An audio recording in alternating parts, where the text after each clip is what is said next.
लीजिए, मैं एक बार फिर हाजिर हूं आपके सामने एक नई पुस्तक के साथ। अंबेडकर नामा के इस मंच से आज जिस पुस्तक का पाठन में शुरू करूंगी वो दरअसल एक संपादित पुस्तक है, जिसमें ऐसे 10 विद्वानों के लेख संकलित हैं जिनकी विद्वता का डंका भारत से ज्यादा विदेशों में बजता रहा है, जिन्होंने यहाँ की जाति व्यवस्था और या वर्ण व्यवस्था को एक नए आयाम के साथ प्रस्तुत किया है। उसी संदर्भों में इस पुस्तक को लिखा गया है। पुस्तक का नाम है जाति आखिर क्यों नहीं जाती। मैं समझती हूं जब से जातियां बनी हैं, ये एक प्रश्न है जो लगातार विद्वानों को परेशान करता रहा है। पुस्तक कुछ यूं दिखाई देती है। ऊपर इसका टाइटल है जाति आखिर क्यों नहीं जाती है और नीचे उन 10 विद्वानों के नाम हैं जिनके लेख इस पुस्तक में संकलित हैं। नीचे संपादक का नाम है, जिसे मैं फटाफट पढ़ देती हूं। पहले लेखकों के नाम पढ़ रही हूं। संतराम बीए, डॉक्टर अंबेडकर, राहुल सांकृत्यायन, राम मनोहर लोहिया, भदंत आनंद, कौशल्य यायन, मान्यवर कांशीराम, बाबू जगजीवन राम, महाराज सिंह भारती, कृष्ण कुमार बीए, स्वामी देवानंद सरस्वती। और इसको संपादित किया है एस गौतम और अजय कुमार जी ने। पुस्तक प्रकाशित हुई है गौतम बुक सेंटर से और प्रकाशक का एड्रेस और फोन नंबर ये सभी कुछ मैं डिस्क्रिप्शन बॉक्स में मेंशन कर दूंगी और हर वीडियो में ये डिस्क्रिप्शन बॉक्स में मेंशन रहेगा। आपको कोई भी जानकारी चाहिए हो प्रकाशक के बाबत या उसका फोन नंबर, आप डिस्क्रिप्शन बॉक्स में चेक कर सकते हैं उसे। पुस्तक पीछे से यूं दिखाई देती है, एकदम प्लेन है और अंदर से कुछ यूं दिखती है।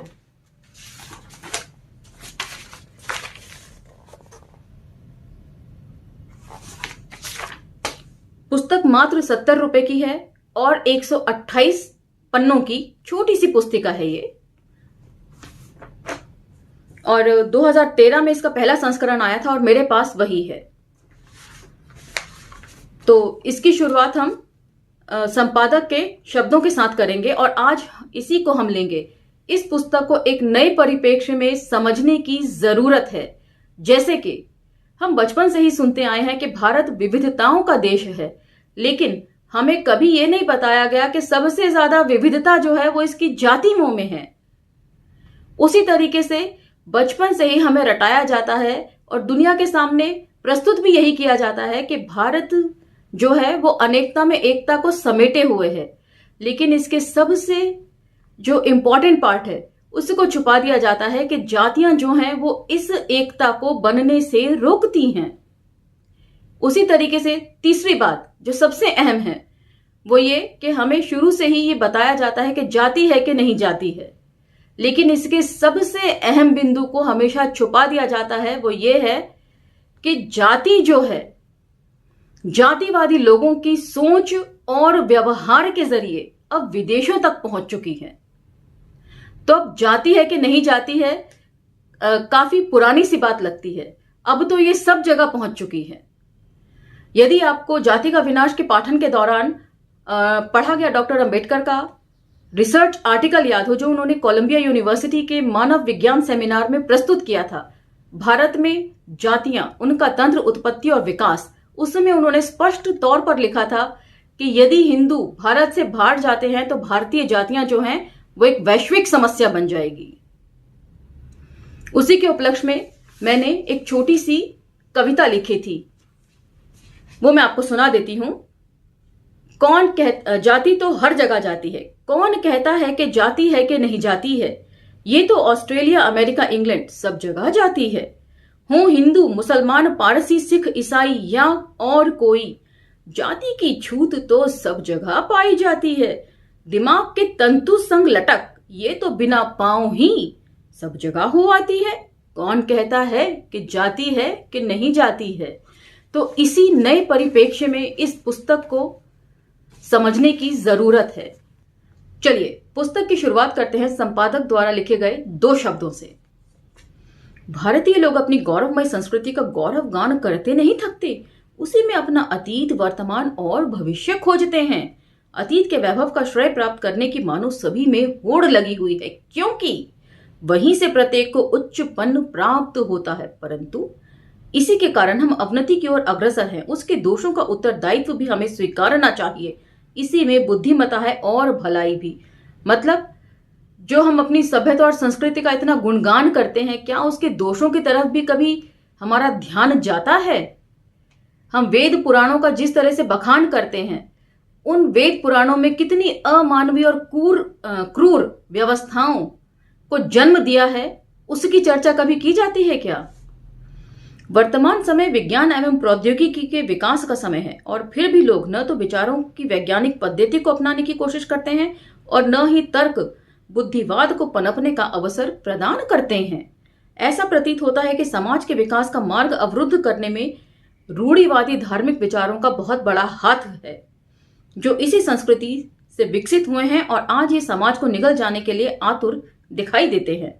तथा कथित ऐतिहासिक देन के रूप में इसी संस्कृति के अंतर्गत सभी ऋषि मुनि एवं स्मृतिकार दिन रात समाज के विघटन के प्रयत्न में व्यस्त रहे हैं। षड्यंत्र रूपेण चातुर्वर्ण्य व्यवस्था, जाति भेद और अस्पृश्यता के नियमों को विधान का रूप देते रहे हैं।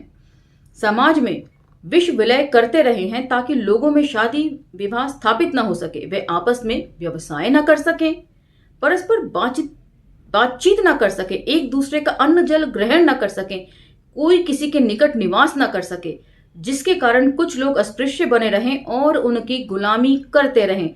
सो this is the most important aspect to maintain the caste system in India. मतलब जाति व्यवस्था को पूरी तरीके से बनाए रखने के लिए सबसे अहम बिंदु है, जिसके ऊपर कोई बात नहीं करता। कुछ चुनिंदा लोगों को न केवल शिक्षा से महरूम कर दिया गया है, बल्कि इतना ज्यादा कम्युनिकेशन गैप उनके साथ क्रिएट कर दिया गया है कि वो किसी से संवाद या डायलॉग भी ना कर सकें, अपनी बात किसी को बता भी ना सकें। ऐसी स्थिति में उनको लाकर खड़ा कर दिया गया है कुछ लोगों को। न जाने इसी प्रकार की अनेक बाध्यताएं समाज के एक वर्ग पर थोपते रहे, जिसके परिणाम वर्तमान समाज भुगत रहा है। इसके अंतर्गत वे धर्मज्ञ जातियों के निर्माता बने। जन्म के आधार पर कुछ जातियों को नीच कहकर उनको मनुस्मृति के विचारों के अनुसार मनमाने व्यवसाय करने से रोका, उनको उच्च जातियों की गुलामी करने के लिए विवश कर दिया गया।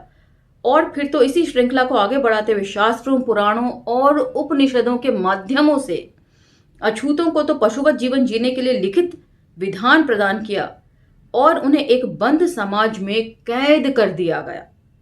और तो और इसी वर्ण व्यवस्था और जाति व्यवस्था की संज्ञा दी, जो अपने आप में कुव्यवस्थाएं थीं, जो समस्त समाज के आचरण को प्रभावित करने के लिए ही थीं।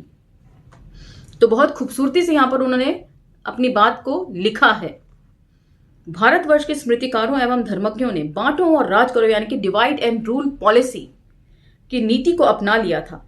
उन्होंने इसी को मद्देनजर रखते हुए वर्ण व्यवस्था तथा इसके बाद जाति व्यवस्था का विकास किया और समाज का विभाजन कर दमन चक्र विकसित किया। इन व्यवस्थाओं की स्थापना में अग्रसर ब्राह्मण वर्ग रहा, जिसने बाकी वर्णों पर एकाधिकार जमाया। प्रसिद्ध अर्थशास्त्री प्रोफेसर घुर्रे के अनुसार ब्राह्मणों ने अपनी हैसियत का नाजायज फायदा उठाया है। ब्राह्मणों ने अपने पोषक राजा के अतिरिक्त सभी लोगों को हीन घोषित कर दिया है। जाति व्यवस्था में व्यक्ति की परोपकारी महत्वाकांक्षा का कोई महत्व नहीं है, बल्कि उस पर लगाम कसी गई है। यह एक ऐसी संरचना है जहां व्यक्ति की स्वतंत्रता एवं उसके अधिकारों का कोई अर्थ ही नहीं है। व्यक्ति की हैसियत उसकी जाति से निश्चित होती है, न कि उसकी योग्यता से। मनुष्य का भविष्य चाहे राजनैतिक हो या आर्थिक, जाति व्यवस्था उसे शून्य कर ही देती है। तो एनालिसिस ऑफ कास्ट यानी कि जाति का विनाश पढ़ने के दौरान इन सब चीजों के ऊपर हमने बेहद बारीकी के साथ चर्चा की थी। वेदों में आर्य और दास इन दोनों वर्णों के अतिरिक्त कुछ अन्य जातियों के नाम भी आते हैं, परंतु उन जातियों की संख्या बहुत ही अल्प है। ये बात भी एनालिसिस ऑफ कास्ट में मेंशन थी। मनुस्मृति के समय में ही यह संख्या बढ़कर 62 से अधिक हो गई थी। मनुस्मृति अध्याय 10 श्लोक 40। तो यहां पर इसका रेफरेंस आप चेक कर सकते हैं। और आज तो जातियों और उपजातियों की कोई गिनती ही नहीं है। मिस्टर ब्लूमफील्ड अपनी पुस्तक रिलीजन ऑफ द वेदास में लिखते हैं कि ब्राह्मणों ने ही 2 सहस्त्र अवंतर भेद हैं। केवल सारस्वत ब्राह्मणों में 469 शाखाएं हैं। क्षत्रियों की 990 और वैश्यों और शूद्रों की तो इससे भी अधिक हैं। तो ब्राह्मण में ही कितना फर्क है, ये आपस में ही इतना भेदभाव करते हैं। तो जो इनसे निम्नतर वर्ण के लोग जिन्हें समझते हैं उनके साथ किस तरह का सुलूक ये करते होंगे, ये आसानी से समझा जा सकता है। ये सभी उसी वर्ण व्यवस्था के परिणाम स्वरूप है जो हमें पुराणों धर्मज्ञों ने प्रदान की। ये व्यवस्था एकता लाने में तो सफल नहीं हुई, लेकिन अनेकता, असमानता और वैर भाव विकसित करने में पीछे नहीं रही है। थोड़ी देर पहले ही मैंने कहा कि अनेकता में एकता कहा जाता है, लेकिन जातियां जो हैं वो भारत को एकजुट होने से रोकती हैं। जिस इतिहास एवं संस्कृति का गौरवगान करती तथा कथित उच्च जातियां नहीं थकती हैं, उसकी रचना ईमानदारी से नहीं हुई है। यह सत्य है कि उच्च वर्ग के विषयों को इतिहास में अतिशयोक्तिपूर्ण पद्धति से लिखा गया है। इसी कारण देश स्वतंत्र तो हुआ, लेकिन निम्न जातियां सामाजिक बंधन से मुक्त नहीं हो सकी। एक और हम सब एक हैं कहकर दूसरी ओर मंदिरों में प्रवेश, पानी को लेकर भेदभाव, मानव से ऊंच नीच एवं छुआछात की भावना रखना, यह सब क्या है? इस प्रकार एक व्यक्ति की दूसरे व्यक्ति के प्रति करुणामयी भावना को शत विशत करने का यंत्र समान है। ये मनुवादी विधान के नियम हैं। तो बहुत बखूबी उन्होंने अपनी बात को रखा है संपादक ने, और सभी बातों को उन्होंने अच्छे से इंक्लूड किया है इस जाति व्यवस्था के तहत। उच्च जातियों के उपरोक्त नियमों का सख्ती से अनुपालन किया और जबरदस्ती निम्न जातियों से इसका पालन करवाया, चूंकि ये कानून उनके विशेषाधिकारों में वृद्धि प्रदान करते थे। उन्होंने इस लिखित सिद्धांतों का कठोरतम रूप में व्यावहारिक जामा पहनाया। अंग्रेज लेखक M.A. शेरिंग का कहना है कि जाति व्यवस्था में समझ की कोई गुंजाइश नहीं है। हिंदुओं में अनपढ़ ब्राह्मण भी एक बुद्धिमान शिक्षित व्यक्ति ने अपने हित में बनाए नियमों का पालन करता है। इसके अतिरिक्त वे ये भी कहते हैं हालांकि हम ब्राह्मण हैं, लेकिन हम जात पात नहीं मानते, जबकि उन्होंने अपने आप को ब्राह्मण कहकर अपनी बात से ये शुरू में ही सिद्ध कर दिया कि वे जातिवादी हैं। इस प्रकार उच्च जातियों के खाने के दांत कुछ और हैं और दिखाने के कुछ और। इस प्रकार उपरोक्त संस्कृति में कुछ दुर्गुण छिपे हुए हैं, जिससे असमानता, अलगाव, घृणा, अस्पृश्यता, बेगारी, छुआछात एवं शोषण आदि। जिस समाज में इतना भेद हो, क्या उसे एक समाज की संज्ञा देना न्यायोचित होगा? सवाल वाजिब है।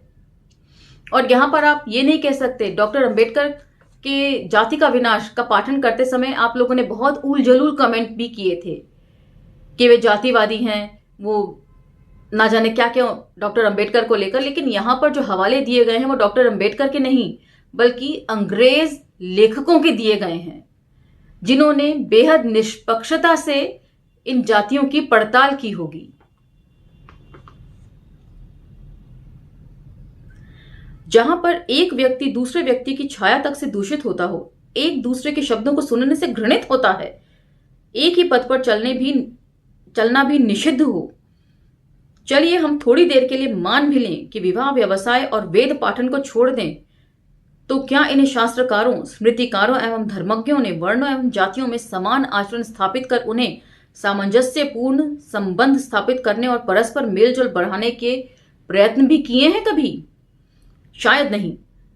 इसीलिए आचार्य क्षिति मोहन ने भारतवर्ष में जाति भेद नामक पुस्तक में ठीक ही लिखा है कि हमारा इतिहास किसी भी प्रकार अपनों को पराया बनाने का इतिहास है। बिल्कुल सही बात है। कोई भी दो लोग आपस में मेल जोल न उनमें बढ़ सके, ऐसी व्यवस्था जाति के तौर पर की गई है। दूसरी ओर बहुत से महापुरुषों ने अपना संपूर्ण जीवन इस दुराचार व्यवस्था को परिवर्तित करने हेतु समर्पित कर दिया। इसके लिए उन्होंने आंदोलन चलाए, प्रताड़नाएं सही, समाज का तिरस्कार झेला, परंतु अपनी वाणी से, लेखनी से, कर्तव्य से समता और बंधुत्व के विचारों का प्रचार किया, क्योंकि वे दूरदर्शी थे। उन्हें आभास था कि राष्ट्र एकता हेतु समाज में भाईचारा ही मुख्य तत्व है। उनका विश्वास था कि समाज जितना अधिक एक रूप होगा, उतना ही संगठित एवं बलशाली भी होगा। इसलिए बाबा साहब डॉक्टर अंबेडकर ने अपनी पुस्तक जाति विच्छेद अर्थात जाति का विनाश या एनिहिलेशन ऑफ कास्ट में लिखा है कि समाज विरोधी भाव हिंदुओं में अपने हितों की रक्षा के लिए है। इससे आने वाले समय में समाज में कलह ही होगी, न कि एकता आएगी।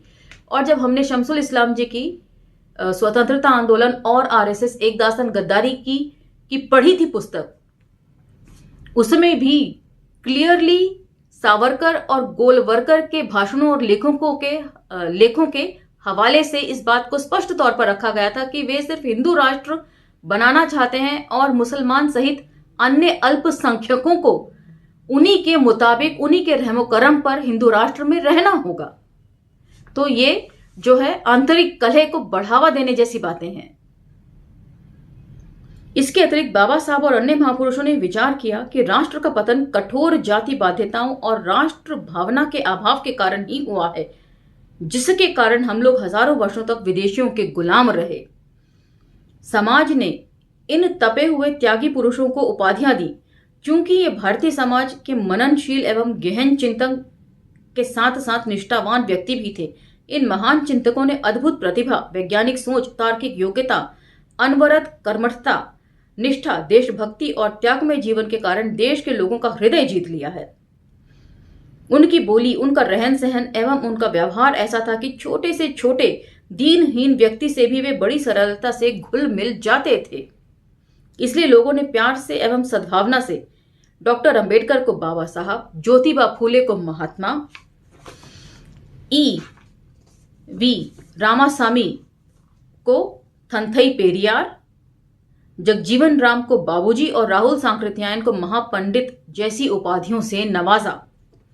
इस पुस्तक में जिन महापुरुषों के लेख लिए गए हैं, उन्होंने अपना संपूर्ण जीवन जातिवादी व्यवस्था के परिवर्तन हेतु आंदोलनों में न्योछावर किया है तथा सामाजिक जीवन में संघर्ष करते समय कलम से निकलने वाले प्रत्येक शब्द को अस्त्र के रूप में प्रयोग किया है।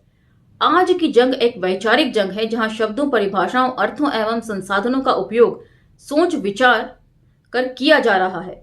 इस वैज्ञानिक वैचारिक क्रांति के द्वारा समाज को जर्र करने वाली व्याधियों से मुक्ति दिलाने का उपचार इन्हीं महापुरुषों ने अपनी लेखनी के द्वारा खोजा है, जिसका हमें अनुसरण करना चाहिए। देश को प्रगति के पथ पर ले जाना है तो जातिवाद जैसी बुराई को समाप्त करना ही होगा। एक संपूर्ण वर्ग को अज्ञानी रखकर देश कैसे उन्नति एवं प्रगति की दिशा में आगे बढ़ेगा। लेखक गण। तो यहां पर ये जो इसकी प्रस्तावना है वो समाप्त होती है, लेकिन इसके साथ ही मैं एक बार फिर आपको याद दिला दूं कि नए परिप्रेक्ष्य के साथ ही इस पुस्तक को समझने की जरूरत है। उम्मीद है आप नए परिप्रेक्ष्य में ही इस पुस्तक को समझेंगे। इसी के साथ आज का एपिसोड समाप्त होता है और कल से इस पुस्तक का हम पाठन शुरू करेंगे। तो मुझे आज्ञा दीजिए, मिलते हैं अगले एपिसोड में जल्द ही। लेकिन अंबेडकर नामा को लाइक, शेयर, सब्सक्राइब करना ना भूलें। धन्यवाद।